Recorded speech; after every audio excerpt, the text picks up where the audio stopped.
So this coming weekend is a little bit of a pay-per-view light feeling card. UFC Fight Night Grasso versus Shevchenko 2. That's right.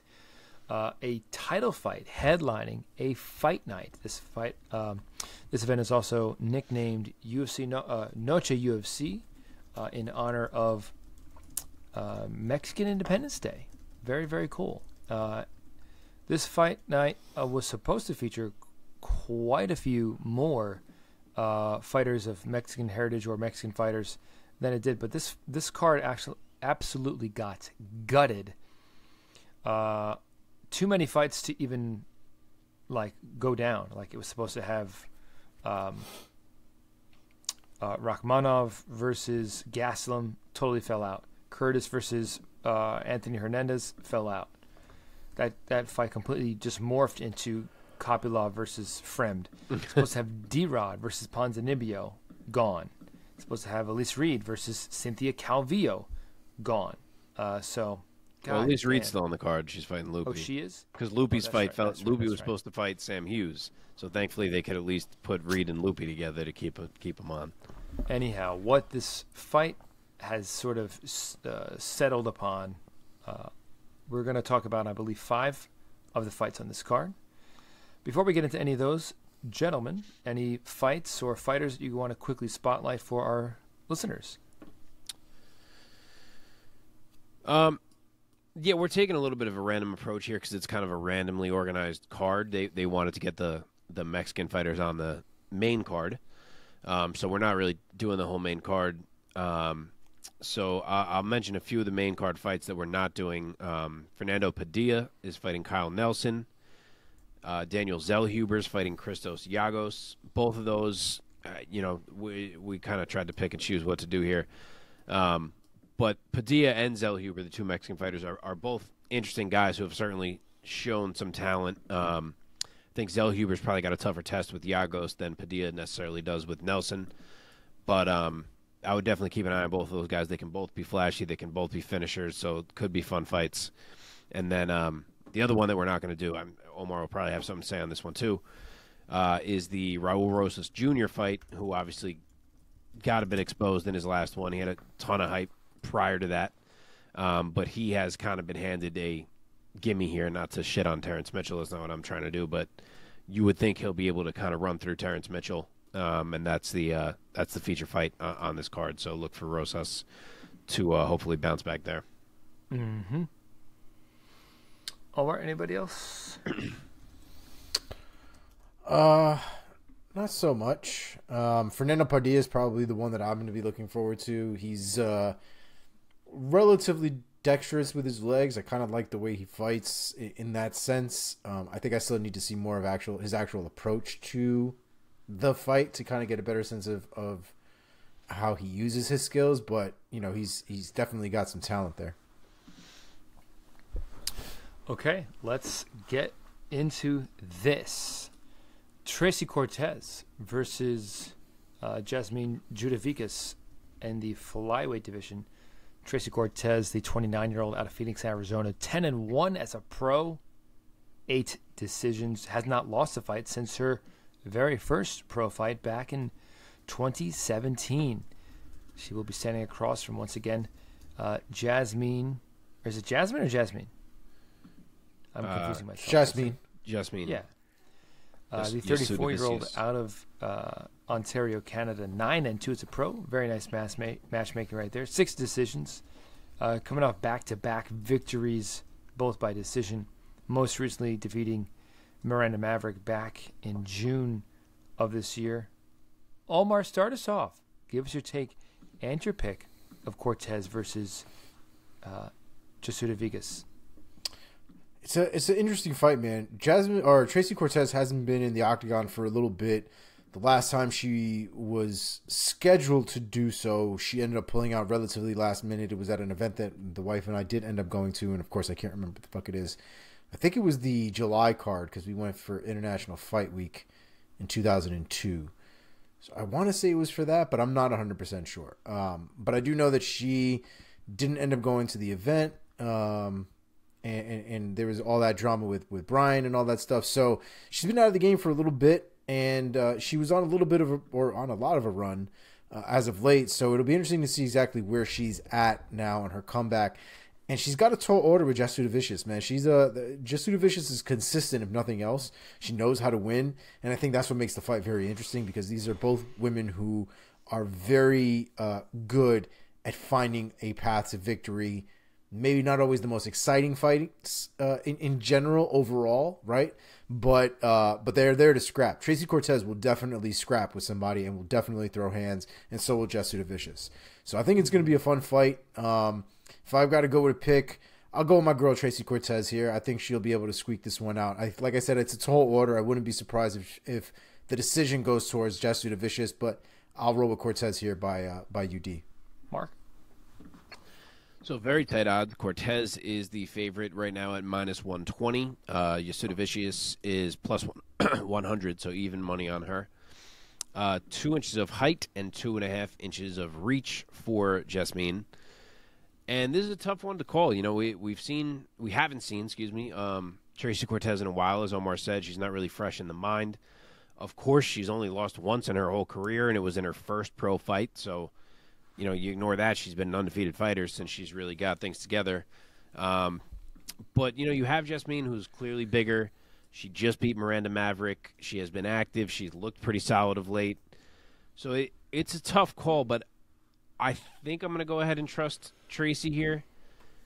I don't know that I'm 100% sold on her game either, but I think she's more of an athlete than Jasmine is, and I think that could potentially be enough of a difference. Like, I think she's almost like a faster version of Miranda Maverick, and that little difference could be enough to swing things against Jasmine, who's like a little bit plotting in there at times. So I think it's a close fight for sure. Jasmine's strong. She's a gritty fighter. But I'll say maybe Cortez lands a little more in the striking, finds a nice entry or two, and kind of just does enough to get a close decision win. Well, we are unanimous for this unanimous decision. I, too, am taking Tracy Cortez only because I like her. And I think this is a super tough fight to pick. It's a great matchup on the stat sheet. They're both decision machines. And I like Tracy Cortez. So I'm going to roll with her. I'll take her by decision.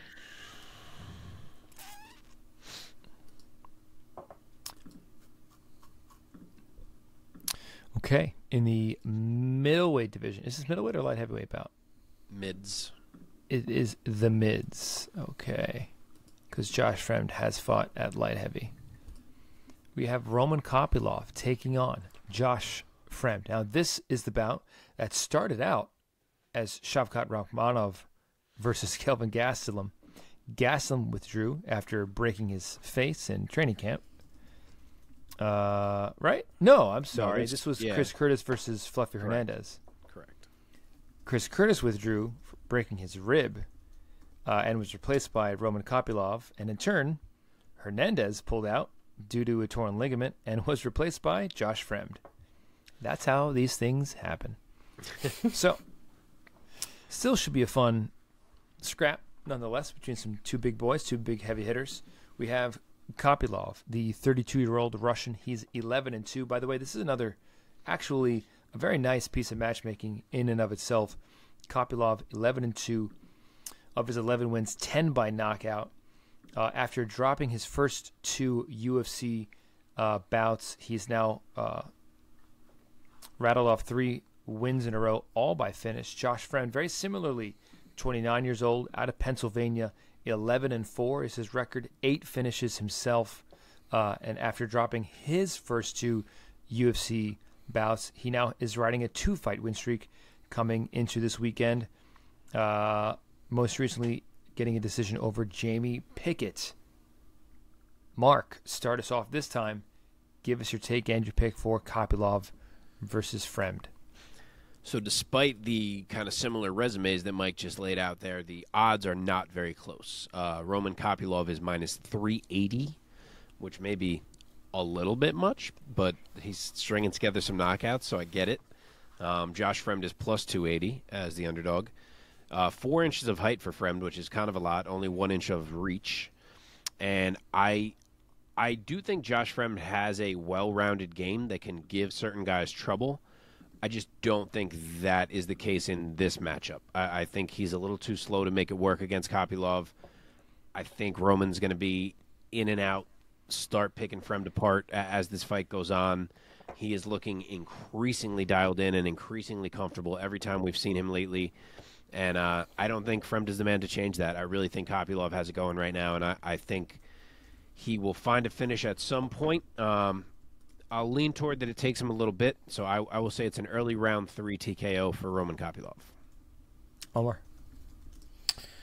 Yeah, after the last performance, there's no way in hell that I'm going to be taking anybody but Kopylov in this fight. I feel like I did not take him in the last one, and I regretted it. So I won't be doing that again. And I just think that Kopylov has he's been on point, man, with his striking for sure. So I'm going to go with Kopylov here. I think he gets it done in the second round, and I think he gets a head kick. KO. Yeah, I mean, you guys are taking all the words right out of my mouth. Kopylov, I believe, is going to have more firepower, and even though Josh Fremd is a nice prospect coming into the UFC, I think Kopylov is on a little bit of a different level in terms of his power and overall fireworks that he brings into the cage. Give me Kopylov. And you know what? I'll take Kopylov by knockout. I'll say round 3.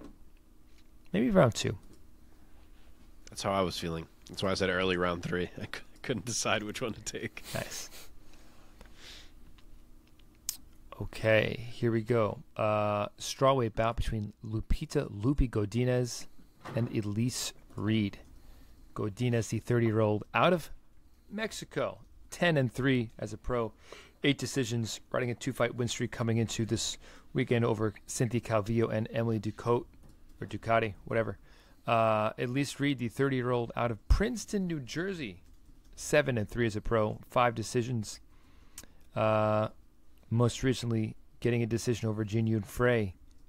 Omar, start us off this time. So, I think this is another one of those situations where I picked against Lupita Godinez the last time, and I ended up regretting it. I'm not necessarily sold on Elise Reed or honestly Lupita Godinez. I do think she's good, but I can't help but feeling that there's a ceiling there, and I'm just not really clear as to what that ceiling is. So it's hard for me to gauge when she's going to break, when she's going to do really well and when she's necessarily going to falter. But I will take Lupita Godinez in this fight. I think that she has the hands. I think she'll be on quote unquote home turf, right? With it being Noche Mexico or Noche UFC and all that. So I think the crowd will be on her side. I don't necessarily expect the most amazing fight, if we're being wholly honest. But I think Lupi could definitely get at least 2 out of the 3 rounds to take away that fight. So give me Lupi by UD. So Lupi's a huge favorite. She is minus 450. Elise Reed is plus 340. 1 inch of height, 2 inches of reach on the side of Reed. And she is a tricky fighter. I feel like I almost just said the same exact thing in the last fight. She's given some other girls some issues, but I think she can be bullied by Lupi here, so I don't think she necessarily poses a ton of problems for Godinez. Is it Godinez or Godinez? Is the Nye on there? I'm forgetting. It doesn't look like it. Let me look up. Godinez, excuse me. So, yeah, I think this is going to be a clear Lupi UD.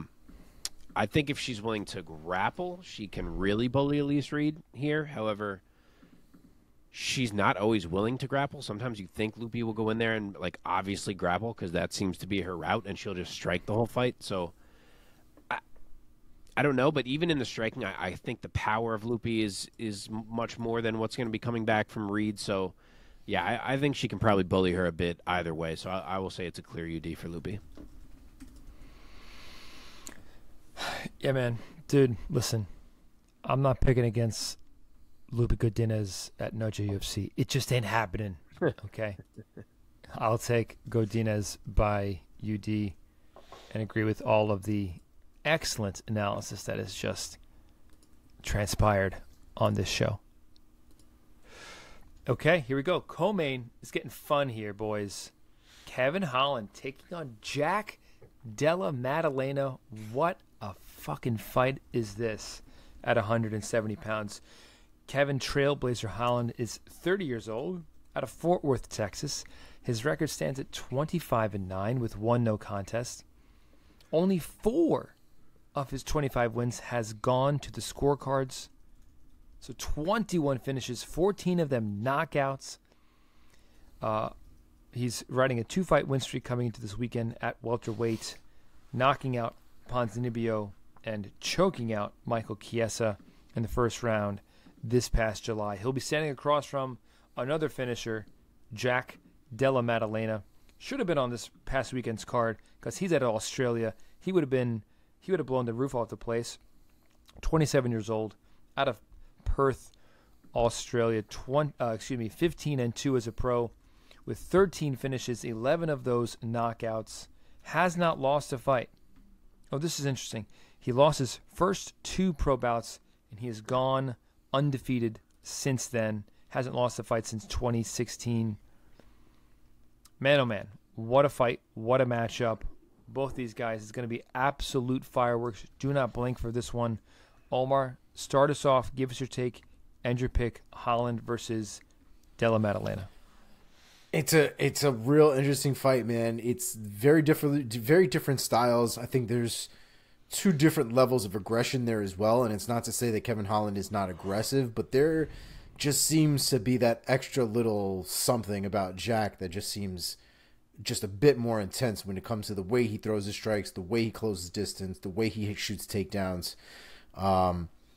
He's somebody to be really concerned about, I would imagine, at least looking from the outside in. Kevin Holland is no slouch, though, man. Those submissions of his are slick, very opportunistic. Even off of a takedown, Kevin Holland can still end the night in his favor from the bottom. He's a dangerous threat as well. His hands, as we all know, are also pretty damn slick. Short of being Wonder Boy, I don't see people outstriking him to that extent. So it's a very interesting fight. I have a really hard time picking it, man. I mean, on paper, I feel like Jack Della Maddalena should win this fight, right? I think he's got momentum, but he's also got that striking. He's got very heavy hands.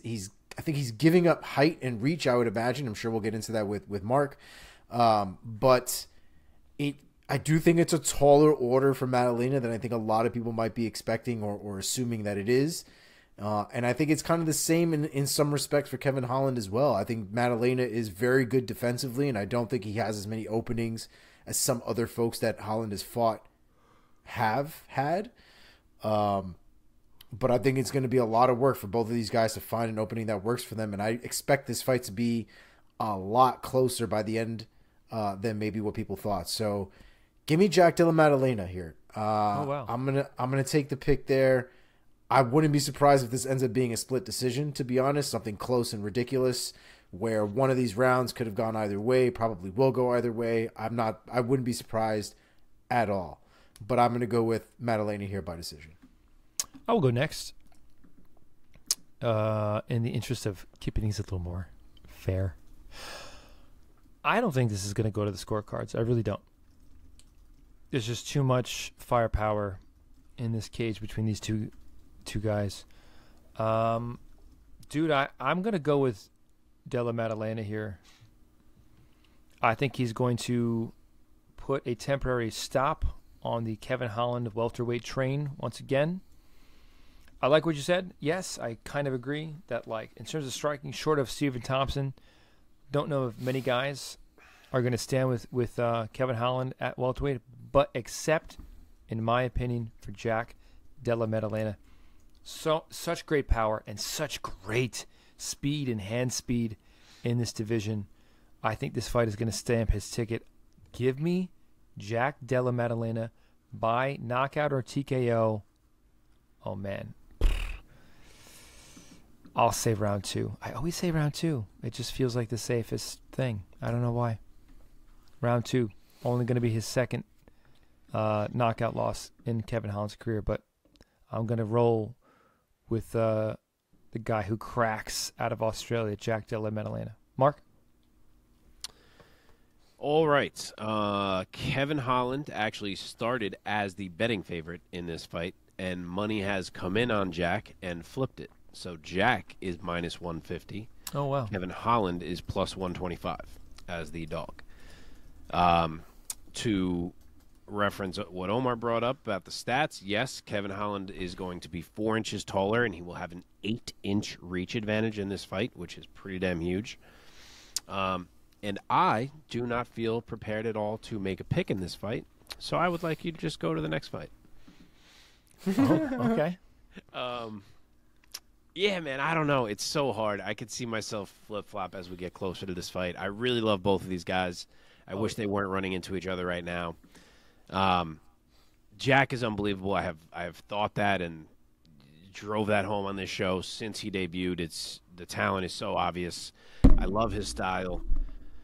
But at the same time, I think Kevin Holland is the exact type of fighter that could potentially hand him his first UFC loss and kind of slow this rapid ascent just a little bit. And this would have been my read, regardless of what we just saw from him in that Basil Hafez fight. That really didn't change anything for me here. And don't get me wrong, this is very much a coin flip. JDM is a dangerous dude, but he's going to look to strike. And Kevin Holland does a great job of slipping shots, absorbing shots that do land, using his own crazy reach to land from out in space and hurt dudes when they think that they are safe. Not to mention Jack has like a slick sub game that he can sometimes turn to, but it's probably matched or even exceeded by Kevin Holland's own slick sub game. So the 4 inches of height and 8 inches of reach is a lot for JDM to deal with, and maybe he is that good, and I certainly think, in a future fight he could deal with it. I think he's still progressing as a fighter. But where he is right now, I think I'm going to say Kevin Holland is enough to turn him back. And I'm like 51-49 here. As I said, I'm so torn. I could absolutely see like JDM pressuring and Holland backing up to the fence, and then he eats a body shot and he goes down and he just gets swarmed. Could absolutely see that from JDM, and he's that good. But I think I'm going to say Holland stays safe and just kind of lands a bit more from the outside, some hard shots. And I'm going to go to what Omar mentioned and say it's a split decision. I'm going to go with Kevin Holland. Okay. All right, main event time. Rematch in the women's flyweight division for the belt. Alexa Grasso defending her UFC women's flyweight title against Valentina Bullet Shevchenko. This time, since Grasso is the champion, let me get to her first. She is the 30-year-old out of Guadalajara, Jalisco, Mexico. She's 16-3 as a pro with 10 decisions on her record, riding a 5-fight win streak, including her stunning victory over Shevchenko back in March of this year, in doing so capturing the title. Valentina, who has earned quite a few Lady Goat votes. What a funny way to say that.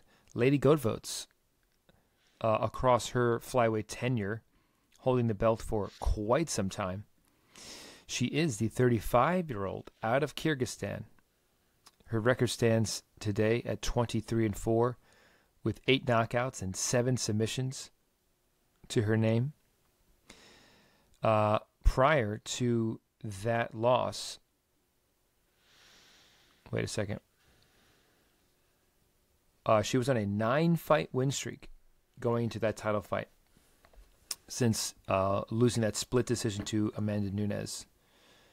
And also prior to that, Amanda Nunes is the only person that defeated Bullet Shevchenko in the past decade or so. So she's not bad at fighting in a cage. Okay.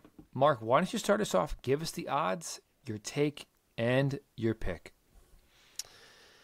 All right. The champion is the underdog. She is plus 140. Valentina is still favored. She is minus 170. The height is the same. There is 1 inch of reach on the Alexa Grasso side of things. I picked Valentina to win the first fight, admittedly without giving too much of a chance to Alexa Grasso. There you go. That's a perfect example. I gave way more of a chance to Sean Strickland than I gave to Alexa Grasso. That's how surprised I was when Alexa Grasso won that fight. And I'm going to have to really, I've had to reevaluate my view of Alexa Grasso a little bit.